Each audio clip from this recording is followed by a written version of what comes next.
जय हिंद। देखिए, आज हम लोग राजस्थान जीके के जो प्रैक्टिस सेट नंबर 9 है वो करने वाले हैं। इस प्रैक्टिस सेट में मैंने राजस्थान हिस्ट्री के 20 अति महत्वपूर्ण प्रश्नों का संग्रह करके आपके सामने रखा है।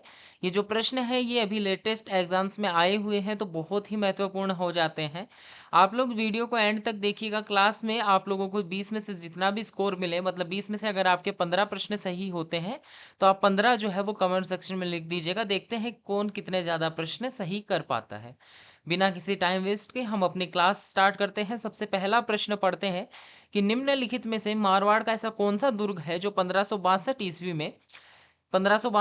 में अकबर के अधिपत्य में चला गया था। ऐसा कौन सा मारवाड़ का क्षेत्र का दुर्ग है जो 1562 में अकबर के अधिपत्य में चला गया था। ठीक है, देखिएगा, ये जो दुर्ग है इसका नाम आता है कौन सा, मेड़ता का दुर्ग। मेड़ता का दुर्ग क्यों? क्योंकि जो राव मालदेव थे 1562 में मेड़ता और अजमेर को अकबर के हाथों खो दिया था।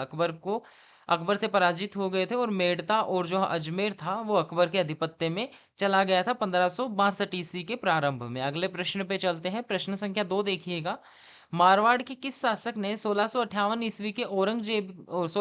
ईस्वी में औरंगजेब के विरुद्ध धर्मत के युद्ध में दारा सिकोह का साथ दिया था? देखिए, जो धर्मत का युद्ध है ये 1658 ईस्वी में दारा सिकोह वर्सेस, इनके सामने कौन थे, मुराद प्लस औरंगजेब। ठीक है, ये युद्ध हुआ था दारा सिकोह और मुराद और औरंगजेब की संयुक्त सेना के मध्य। इस युद्ध में दारा सिकोह की जो सेना थी उसका नेतृत्व करने वाले थे मारवाड़ के जसवंत सिंह प्रथम। आप लोग लिख लीजिएगा जसवंत सिंह प्रथम। तो आंसर भी क्या हो जाएंगे, से। देखिएगा, इस युद्ध की एक बड़ी प्रचलित कहानी आती है कि जसवंत सिंह प्रथम जो है इस युद्ध में पराजित हो जाते हैं और जब दुर्ग में लौटते हैं वापस, तो जो इनकी रानी है जसवंत देव वो किवाड़ नहीं खोलती और कहती हैं कि जो राजपूत ये एक क्षत्रिय योद्धा होता है वो कभी भी वापस नहीं लौटता युद्ध में पराजित होके। या तो वो युद्ध जीत जाता है या फिर वीर गति को प्राप्त हो जाता है। ठीक है, और ऐसी कहानियां और भी आती है, जैसे जब भी दासियां इनको खाना परोसती थी इस युद्ध के बाद में, तो रानी इन्हें मतलब ताना मारती थी कि इन्हें जो स्टील के जो बर्तन होते हैं उनमें खाना ना परोसा जाए, क्योंकि जो उनकी आवाज होती है वो तलवार की आवाज के समान होती है। तो रानी ऐसा सोचती थी कि जसवंत सिंह जो है वो युद्ध से डरकर भाग गए थे। ठीक है, इसीलिए इस सेना में जो दारा सिकोह थे उनकी सेना का नेतृत्व करने वाले शासक कौन थे, जसवंत सिंह प्रथम थे। आगे चलते हैं। देखिएगा, प्रश्न संख्या 3 देखिएगा कि किस बीकानेर नरेश ने 1570 ईस्वी में नागौर दरबार में अकबर की अधीनता स्वीकार कर ली थी? बीकानेर में राठौड़ राजवंश का ही शासन था। राठौड़ राजवंश का दूसरा जो मुख्य जो रियासत थी वो बीकानेर ही थी। प्रथम तो मारवाड़ थी। प्रथम रियासत कौन सी थी? प्रथम मारवाड़ थी। दूसरी जो रियासत थी वो बीकानेर थी। ठीक है, और जो तीसरी महत्वपूर्ण रियासत जो राठौड़ों की थी वो किशनगढ़ थी। ठीक है, देखिएगा, बीकानेर रियासत की बात हो रही है। 1570 में अकबर ने नागौर दरबार लगाया था। नागौर दरबार में कौन सा ऐसा बीकानेर का शासक था जिसने अकबर की अधीनता जो है वो स्वीकार कर ली थी? तो राव कल्याणमल ऐसे शासक थे जिन्होंने नागौर दरबार में अकबर की अधीनता स्वीकार कर ली थी। ठीक है, नागौर दरबार में एक जैसलमेर के शासक भी थे जिन्होंने अकबर की अधीनता स्वीकार की ली थी। ठीक है, तो वो वहीं पे पढ़ लेंगे हम लोग, यहाँ ज़्यादा डिटेल में नहीं जाएंगे। ठीक है, चलिएगा, अब आगे बढ़ते हैं। ये आई होप आपको समझ में आ गया होगा। अगला प्रश्न देखिएगा कि सूची 1 को सूची 2 से सुमेलित करना है हमें, और नीचे दिए गए कूट का उपयोग करते हुए सही उत्तर का चयन हमें करना है। जी हाँ, बिल्कुल हम लोग कर देंगे। देखिएगा, सबसे पहला जो है बाउक। बाउक एक प्रशस्ति है या फिर राजा का भी नाम, अच्छा बाउक प्रशस्ति नहीं है, या राजा का ही नाम दिया है। ठीक है, शासक का ही नाम दिया है जो श्रेणी 1 है। हमें बताना है कि वो कौन से वंश से शामिल थे। ठीक है, तो बाउक जो थे वो प्रतिहार राजवंश से शामिल मतलब संबंधित थे। ठीक है, तो बाउक तो हो गए प्रतिहार से संबंधित।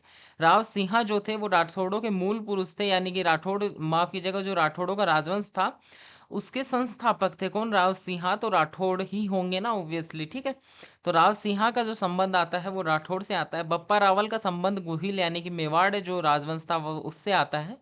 वासुदेव जो थे, वासुदेव एक चौहान थे और चौहान जो राजवंश था उसके संस्थापक भी थे। ठीक है, तो यहाँ पे हमें 1 2 3 4 क्रम से ही चारों के चारों मिल गए हैं। तो ऑप्शन चेक करिएगा कौन सा है। हमारा ऑप्शन बी हमें देखने को मिल जाएगा। अगला प्रश्न देखिएगा, प्रश्न संख्या 5 आपके सामने है। राव मालदेव के शासनकाल के संदर्भ में निम्नलिखित में से कौन सा कथन असत्य है? देखिए, एग्जाम में जब भी आपको ऐसी प्रश्न पूछे जाएं तो आप लोग फटाफट से जो सत्य असत्य वाली बात पूछे उसे हाईलाइट कर लें, क्योंकि एग्जाम में ना आपको दिक्कत क्या होती है, आप पढ़ते सत्य हैं, उत्तर आप असत्य का दे आते हैं, तो वो चीज़ नहीं होनी चाहिए बिल्कुल भी।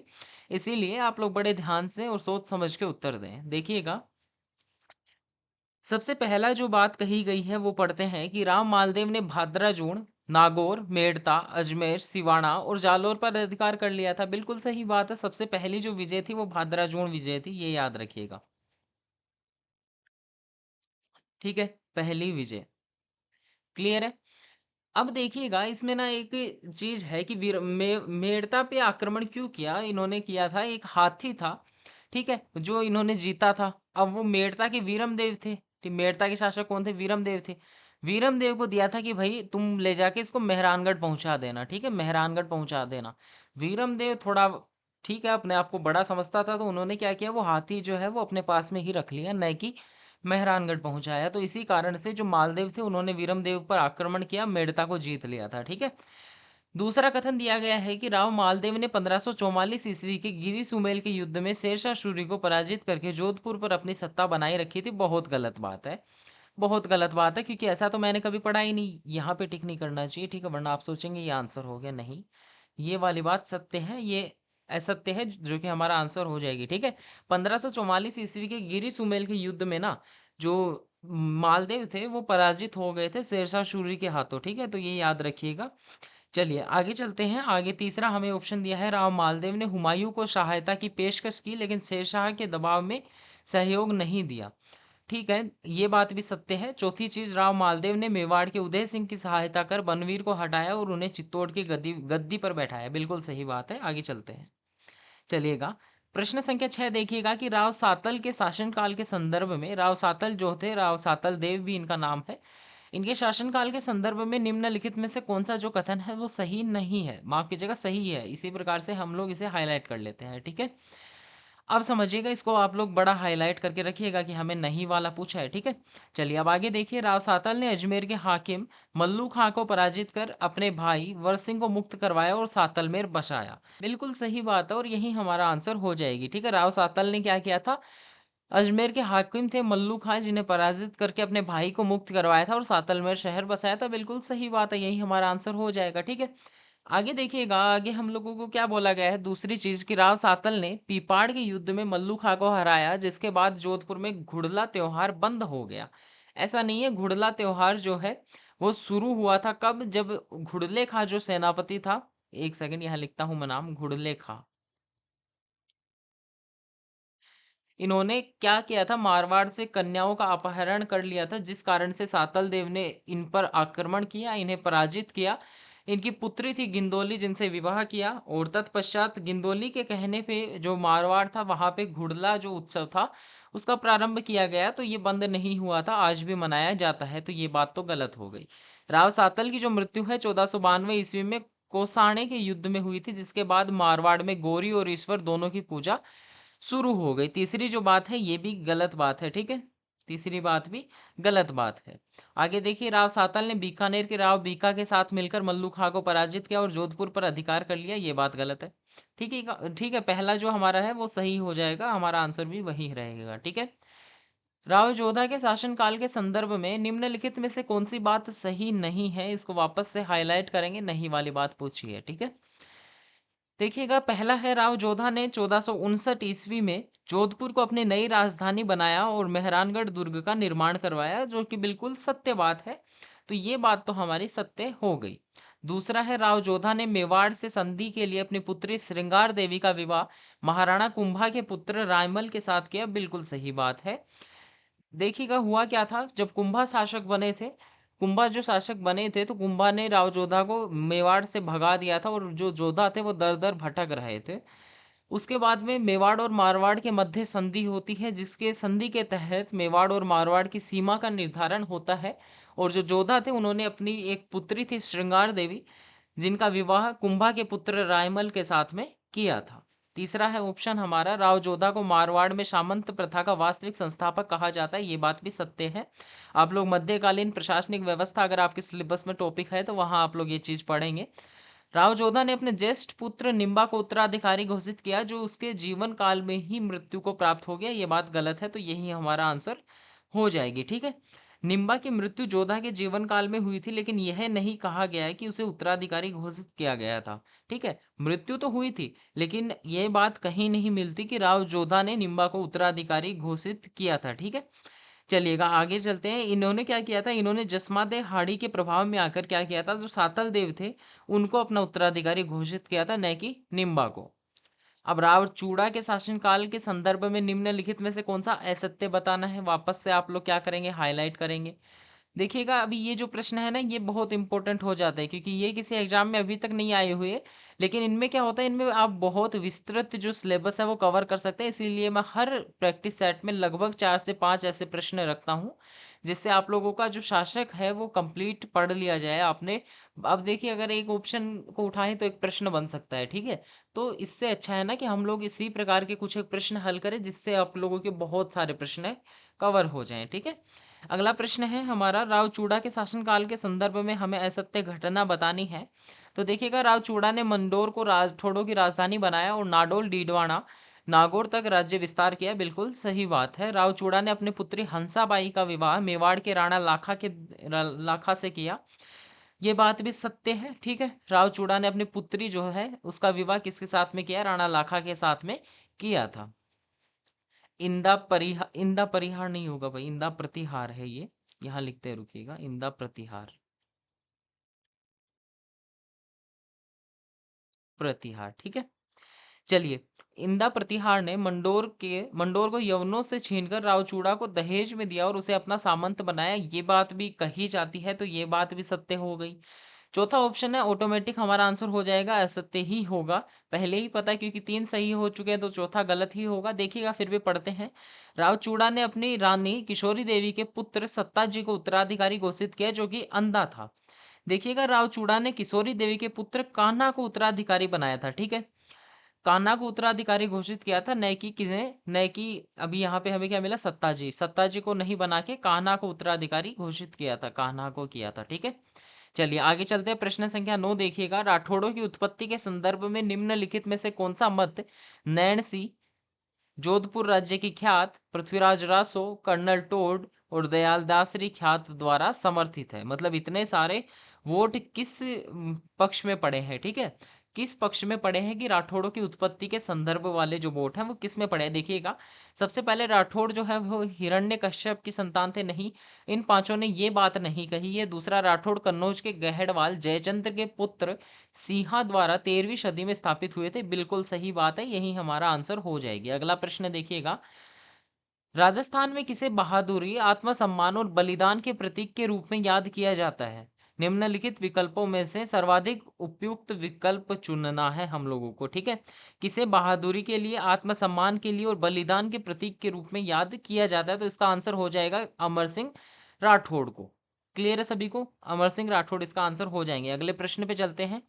राव जैतसिंह रो छंद के अनुसार बीकानेर के शासक राव जैतसिंह ने निम्न में से किसे परास्त किया था। बीकानेर के जो शासक थे राव जैतसिंह, इन्होंने हुमायूं के भाई जो थे कामरान, इन्हें पराजित किया था। ये कौन था, हुमायूं का भाई था, हुमायूं का भाई था।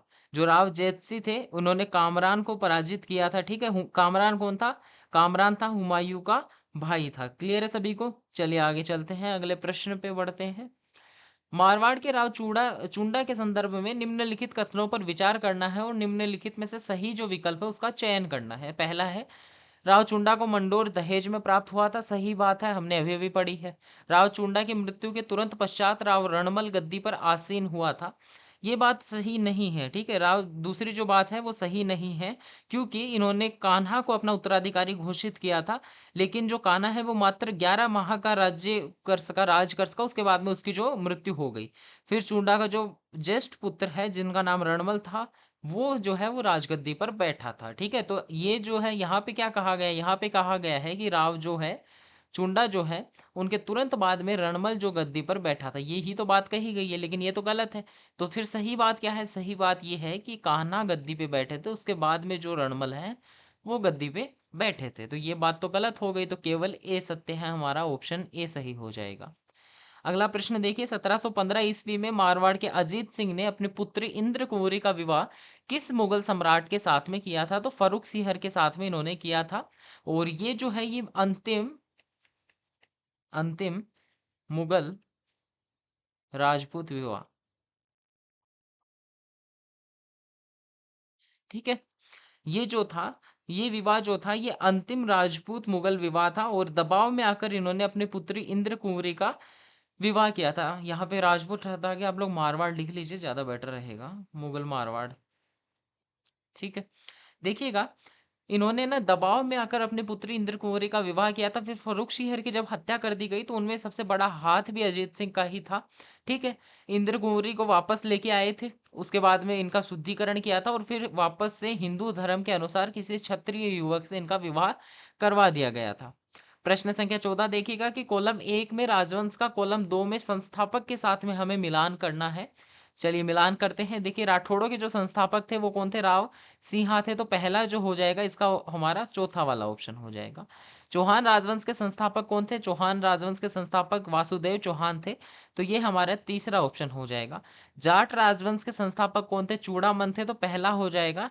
कछवाहा राजवंश के संस्थापक कौन थे? दुल्हे राय या फिर दुल्हे राय थे, ठीक है। तो ये हमारा दूसरा ऑप्शन हो जाएगा। तो 4 3 1 2 कहाँ पे है? 4 3 1 2, 4 3 1 2 ऑप्शन बी में है। तो ये हमारा आंसर हो जाएगा। अकबर ने चंद्रसेन के दमन हेतु किसे जोधपुर का प्रशासक नियुक्त किया था? अकबर जो थे उन्होंने, जो चंद्रसेन थे मारवाड़ के राव चंद्रसेन, उनके दमन के लिए किन्हें जोधपुर का प्रशासक नियुक्त किया था? तो किन्हें किया गया था? राय सिंह को जोधपुर का प्रशासक नियुक्त किया गया था, ठीक है। आपने बहुत बार पढ़ा होगा, मैंने भी पढ़ाया था जब हमने डिस्क्रिप्टिव क्लास ली थी, पूरा थ्योरी की जब क्लास हुई थी तो मैंने पढ़ाया था कि अकबर ने मारवाड़ के राव चंद्रसेन के विरुद्ध जोधपुर का प्रशासक राय सिंह को नियुक्त किया था। तो सेम टू सेम यहाँ पे प्रश्न ना है। और जो जूनियर इंस्ट्रक्टर एग्जाम हुई थी उसमें ये प्रश्न पूछा भी गया है, ठीक है। जोधपुर के राठौड़ वंश का मूल संस्थापक कौन था? तो जोधपुर का जो राठौड़ वंश था उनके मूल जो संस्थापक थे वो कौन थे? राव सिंहा। 1587 ईस्वी में मोटा राजा उदय सिंह ने अपने पुत्री का विवाह किस मुगल राजकुमार के साथ में किया था? 1587 ईस्वी में जो मोटा राजा उदय सिंह थे उन्होंने अपनी राजकुमारी के विवाह जो है वो जहांगीर के साथ में किया था। इन्हीं से उत्पन्न जो पुत्र था वो आगे चलकर गद्दी पर बैठा था, ठीक है। बाकी डिटेल में चर्चा तो हम लोग ने थ्योरी क्लास में कर ही रखी है, हालांकि यहाँ हम लोग केवल प्रश्न करने आए हैं। बीकानेर के शासक अनूप सिंह को औरंगजेब ने कौन सी उपाधि दी थी? तो माही भराते, ठीक है। माही भराती कहाँ है ऑप्शन में? नहीं, ये गलत लिख रखा है, या इसको करेक्ट करते हैं, रुकिएगा, करेक्ट करते हैं भाई, रुकिएगा। चलिए, ये करेक्ट हो गया, ये हमारा आंसर हो जाएगा। इसका अर्थ क्या है माई भराती का? इसका अर्थ है हमारा, इसका अर्थ होगा मेरा भाई, ठीक है। औरंगजेब ने अनूप सिंह को ये उपाधि दी थी। अगला प्रश्न है 19वां प्रश्न। मुंशी देवी प्रसाद ने किसे राजपुताने का करण कहा है? देखिए, बहुत कंफ्यूजिंग प्रश्न है।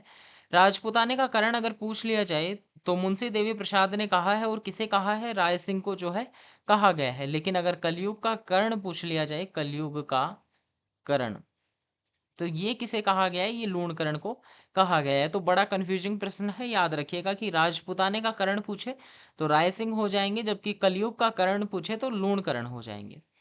आगे हमें एक शासन काल को शासकों से सुमेलित करना है। देखिएगा, 4 हमने शासक ले रखे हैं। बीकानेर के ये शासक थे। कल की क्लास में मैंने ट्रिक बताई थी आपको कि शासनकाल याद रखने की आवश्यकता नहीं होती जब एक ही राजवंश से प्रश्न बन जाता है, ठीक है। क्योंकि ना स्टार्टिंग में आप सभी को पता है कि बीकानेर में जो राठौड़ राजवंश है उसकी स्थापना राव बीका ने की थी। तो स्टार्टिंग में सबसे पुराना जो शासनकाल होगा वो राव बीका का हो जाएगा, ठीक है। उसके बाद में जो लूणकरण जेतसी कल्याणमल, तो उसके बाद में लूणकरण शासक बने थे। कौन बने थे? लूणकरण। लूणकरण के बाद में राव जैतसी शासक बने थे, और जैतसी के बाद में जो है कल्याणमल शासक बने थे। क्रम से ही है, क्रम से ही तो है। अब आप लोग मिलान कर सकते हैं कि कौन से शासक जो थे कब गद्दी पर बैठे थे। तो पहला हो जाएगा राव बिका, सबसे पुराने, मतलब कि दूसरे नंबर पे, ये वाला 1465 से 1540 तक। दूसरा इससे ऊपर का कौन सा है? 41 से लेकर 74 तक कौन बने थे? लूणकरण बने थे, ठीक है। तो लूणकरण का माफ कीजिएगा, 41 से भी पहले का होगा ना, 41 से पहले का होगा ना कोई। और ये इतना लंबा थोड़ी ना है, 1440 थोड़ी ना है। राव बीका का शासनकाल इतना लंबा नहीं है भाई, इसको हटा देना। इसको हटा दीजिएगा और यहाँ पे आप लोग लिखेंगे, यहाँ आप लोग लिखेंगे 1504 ईस्वी, ठीक है। 1504 तक इन्होंने शासन किया था, ठीक है। क्लियर है सभी को? याद रखिएगा। आगे चलते हैं हम लोग। फिर 1505 में लूणकरण शासक बन गए थे, ठीक है। 1505 में कौन शासक बन गए थे? लूणकरण। तो यहाँ पे ये रहा हमारा चौथा वाला, तो ये चौथा नंबर पे हो गया। जैतसी इनके बाद में शासक बने थे, तो हमारा पहले नंबर का जो है वो राव जैतसी का शासनकाल हो गया। और फिर जैतसी के बाद में कल्याणमल शासक थे, तो तीसरे नंबर पे कल्याणमल। तो 2413, 2413 कहाँ पे है? 2413, जी हाँ, ऑप्शन तीसरे में हमें दिखाई देता है। यही हमारा आंसर हो जाएगा और आज की क्लास भी यहीं समाप्त हो जाएगी। 20 प्रश्न हम लोगों ने हल कर लिए हैं। चैनल को जरूर से सब्सक्राइब कर लीजिएगा और अगर क्लास पसंद आई हो तो लाइक कर दीजिएगा। कमेंट सेक्शन में फटाफट से आप लोग बताएंगे आपने कितने नंबर स्कोर किए हैं, ठीक है। हाउ मच आप लोगों ने स्कोर किए हैं, कितने नंबर आप लोगों ने स्कोर किया, आप लोग मुझे फटाफट से कमेंट सेक्शन में बता दीजिएगा, ठीक है। चलिए मिलेंगे आप लोगों से कल, एक और प्रैक्टिस सेट हल करेंगे। धन्यवाद।